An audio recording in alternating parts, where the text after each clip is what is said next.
Muy buenas. Esta videoclase la vamos a dedicar a la asignatura Derecho Internacional Privado.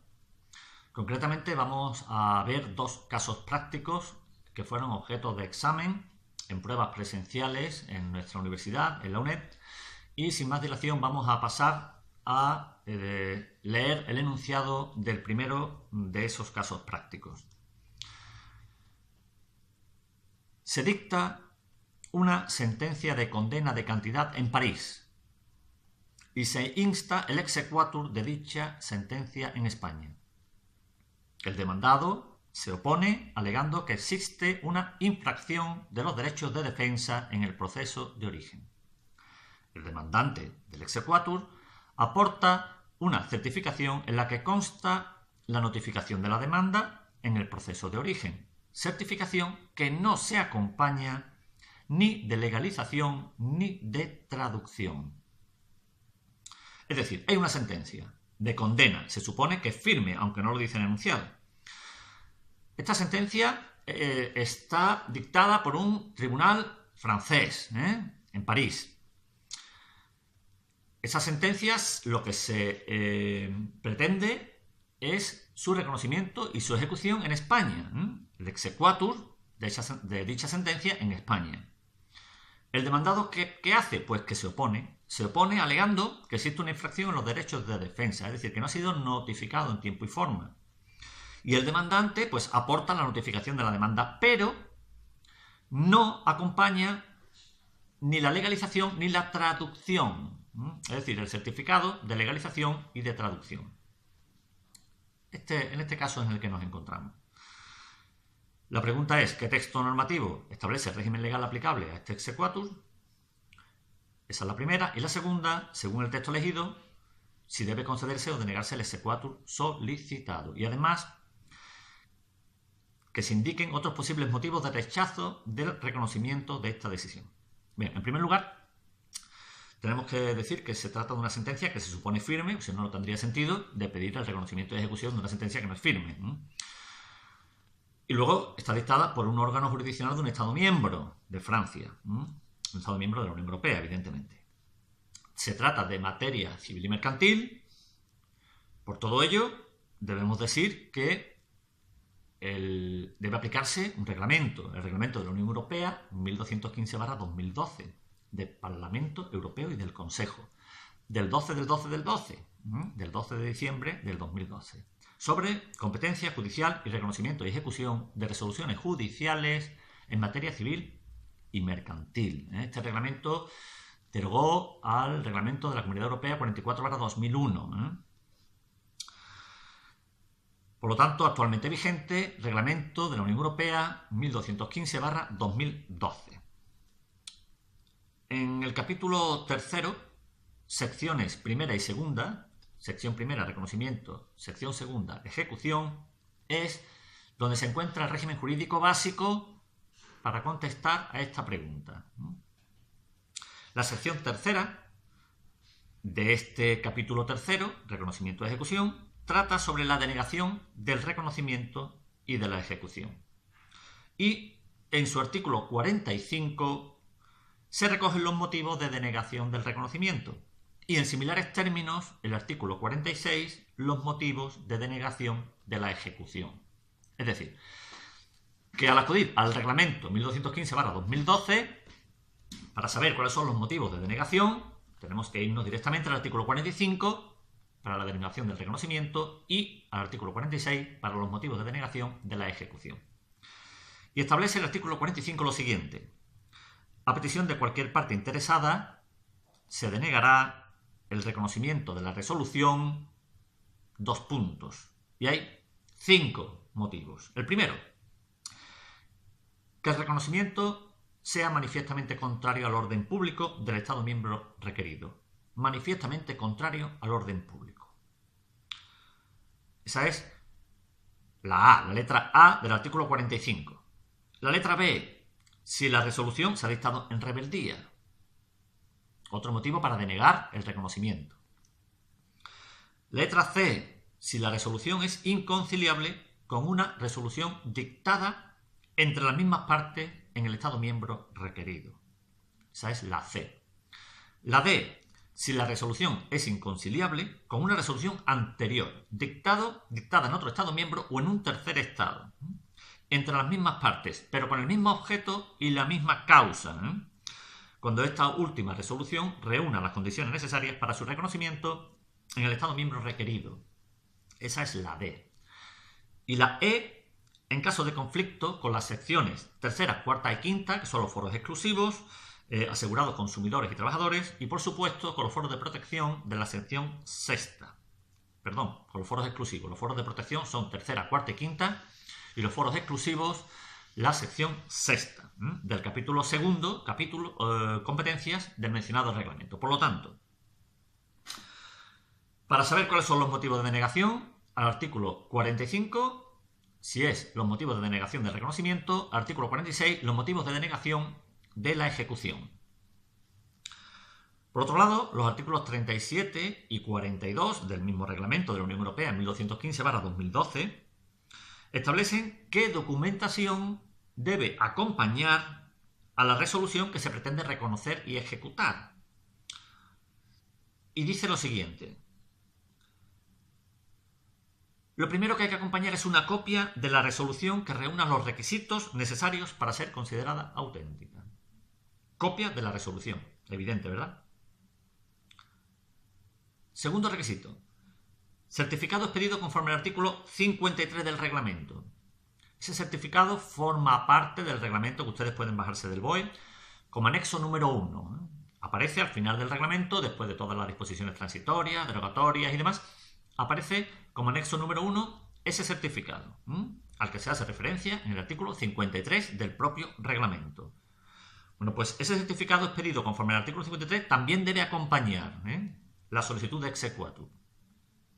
Luego, debe acreditarse que se ha efectuado la notificación al demandado, es decir, que no ha sido dictada dicha sentencia en rebeldía. Debe acreditarse, y lo debe acreditar el que demanda el exequatur. Bien, eso es. Y por último, traducción o transcripción de la resolución, si la autoridad lo estima conveniente para seguir el procedimiento. Si la autoridad lo estima conveniente para seguir el procedimiento. Por lo tanto, a la pregunta de que si debe concederse o denegarse el exequatur, la respuesta sería que si la autoridad lo estima conveniente, podrá solicitar la traducción o transcripción de la resolución para que se pueda llegar a reconocer o ejecutar la sentencia en España. Pero si no lo estima conveniente, pues nada, sin ningún problema podría dictarse el reconocimiento y ejecución de dicha sentencia francesa en España. Depende de la autoridad competente, si lo estima conveniente o no. En ese caso práctico hemos visto que con el reglamento 1215/2012 contestamos perfectamente a las preguntas realizadas. Les recuerdo artículos 45 y artículos 46, los motivos de denegación, de reconocimiento y de la ejecución, respectivamente. Y por otro, artículos 37 y 42, para saber los requisitos, los documentos que deben acompañar a esa solicitud de exequatur. Bien, damos por contestada ese caso práctico. Vamos al siguiente. El señor Hans, de nacionalidad británica, fallece en España. La norma de conflicto española, que regula la sucesión del causante, remite a la ley nacional del mismo. Es decir, que la norma de conflicto española, que no es más que el artículo 9.1, concretamente del Código Civil, remite a la ley, al ordenamiento jurídico británico, a la ley nacional del mismo. Como el causante, el que ha fallecido, es británico, pues nos remite al ordenamiento jurídico británico. Sin embargo, ¿qué ocurre? Pues que este ordenamiento jurídico británico contiene para la materia objeto del litigio, es decir, para la sucesión, la conexión domicilio.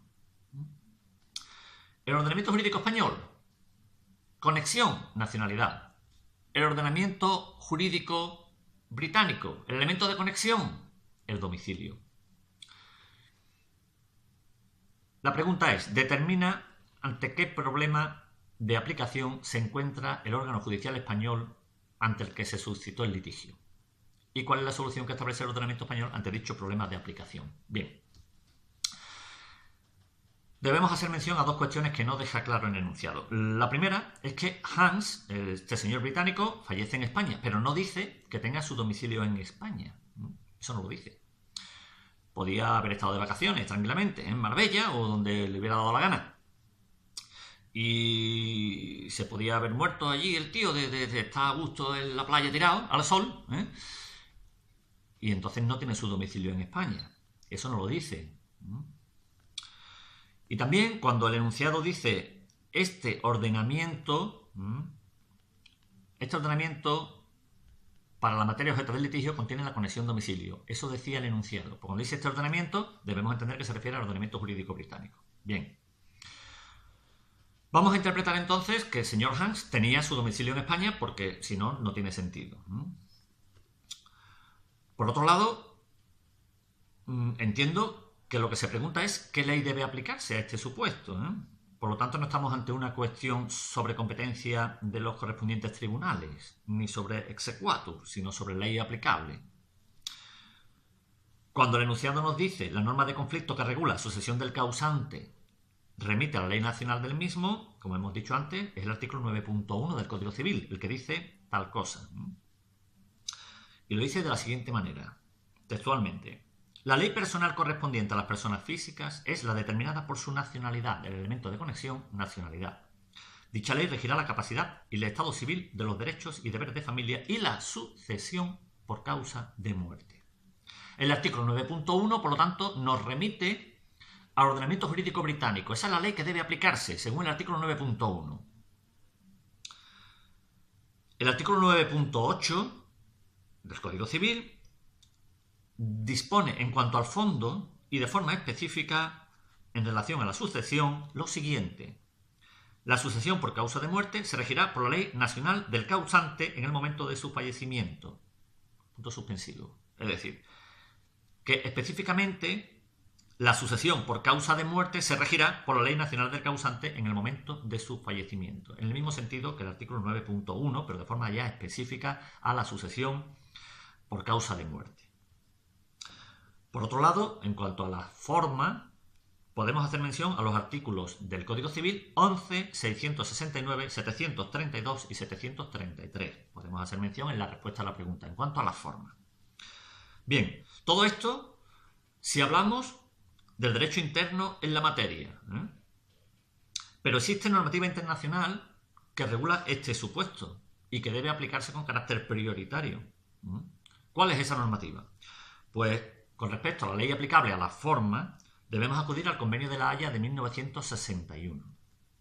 Es un tratado, convenio multilateral en la materia en la que España y Reino Unido son partes. Eso con respecto a la ley aplicable a la forma. Y con respecto a la ley aplicable al fondo, hay un reglamento de la Unión Europea, el 650/2012, sobre sucesiones, que es aplicable desde el 17 de agosto del 2015. Por todo ello, como respuesta a la pregunta número 1, podemos decir que el problema ante el que se encuentra el órgano judicial español es qué ley debe aplicar, la ley española o la ley británica.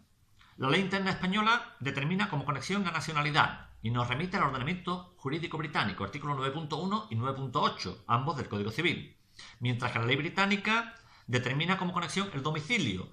¿Qué es lo que se produce aquí? Pues se produce una institución jurídica que se llama reenvío. El reenvío en derecho internacional privado es un mecanismo de solución a los conflictos negativos de jurisdicción. Esos conflictos que se producen con ocasión de un supuesto de tráfico jurídico externo en el que surgen dos o más legislaciones de distintos ordenamientos jurídicos nacionales, de distintos estados, y ninguna de esas legislaciones se atribuye competencia a sí misma para resolver el asunto, sino uno a la otra y la otra a la una. Es como si nadie quisiera coger el toro por los cuernos. Por lo tanto, el reenvío se produce cuando la norma de conflicto del foro, en este caso es España, es el país en el que se juzga el asunto. la norma de conflicto del foro, como digo, la norma de conflicto española, se remite a un derecho extranjero, al ordenamiento jurídico británico, porque tiene la conexión nacionalidad. Y el causante era nacional británico. Y la norma de conflicto de ese país, Reino Unido, a su vez se remite al domicilio. Y suponíamos que Hans tenía el domicilio en España. Digo suponíamos porque ya dijimos al principio que no lo aclara el enunciado. Por lo tanto, estamos ante un reenvío. Esa es la respuesta a la primera pregunta. La respuesta a la segunda pregunta. El principio de que el juez solo tiene que aplicar el derecho internacional privado vigente en su territorio se quebranta. Se quebranta en aquellos casos en que entra en juego el principio de observancia del reenvío. Es decir, que el juez cuyo derecho internacional privado vigente en su territorio le ordene aplicar en ciertos casos un ordenamiento jurídico extranjero, como es este caso, debe tener en cuenta y aplicar dicho ordenamiento jurídico extranjero y, por lo tanto, debe incluir también, dentro de ese ordenamiento jurídico extranjero, las normas de derecho internacional privado de ese ordenamiento jurídico extranjero. Por lo tanto, y en mi opinión, el juez español debe, en primer lugar, acudir al ordenamiento jurídico británico para solventar este asunto. Pero como el propio ordenamiento jurídico británico le remite al ordenamiento jurídico español, pues debe aplicar el ordenamiento jurídico español en materia de sucesiones mortis causa, siempre y cuando, como hemos dicho al principio, el señor Hans tuviera su domicilio en España. Bueno, ¿y esto qué significa? Pues significa que, en primer lugar, si se trata de solventar el fondo del asunto, la normativa española que va a solventar este tema es un reglamento de la Unión Europea, el 650/2012 sobre sucesiones, que mira por dónde, es el que debe aplicarse sea cual fuere el ordenamiento jurídico a aplicar aquí, sea el español o sea el británico, porque tanto Reino Unido como España son miembros de la Unión Europea. Por lo tanto, este reglamento de la Unión Europea 650/2012 sería aplicable en cuanto al fondo del asunto. Esa es la respuesta a este caso práctico. Los primeros datos que hemos dado en la respuesta eran un poquito de introducción para que supiéramos un poquito por dónde andaba el tema. Pero en definitiva, de lo que se trataba era de un reenvío y la respuesta a la segunda pregunta era que el juez español debe aplicar el ordenamiento jurídico español. Pero no de primera mano, no. Primero el ordenamiento jurídico británico. Y es ese ordenamiento jurídico el que lo reenvía al ordenamiento jurídico español para solventar el asunto. Nada más. Hasta la próxima videoclase y estudien mucho y aprendan. Hasta otro día.